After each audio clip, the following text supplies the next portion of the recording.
Éric Jansanetas n'est pas prêt d'oublier le 17 mars 2020. Ce jour-là, il a été le premier malade du Covid admis à l'hôpital de Guéret, le début d'un cauchemar.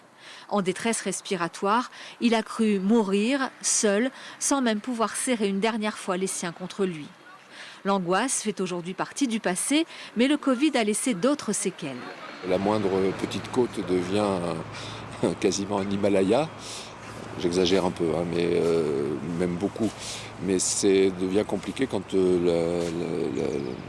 il faut faire un effort physique qui sort de la vie quotidienne. Dans mes fonctions de sénateur, je n'ai pas spécialement de gêne, alors, sauf dans des prises de parole où, vous savez, la prise de parole est limitée. Donc quand on commence à voir que le temps s'écoule trop vite, on accélère le débit de parole et là, l'essoufflement arrive. C'est assez étonnant aussi. Pour Éric Correia aussi, il y a eu un avant et un après Covid. Le président de l'agglomération du Grand Guéret a également frôlé le passage en réanimation et il lui a fallu plusieurs semaines pour retrouver sa forme physique.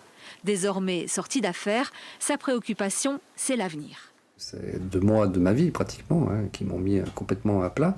Effectivement, je m'en rappelle comme si c'était hier. Il faut prendre les choses au sérieux, mais je considère aussi qu'il faut continuer à vivre.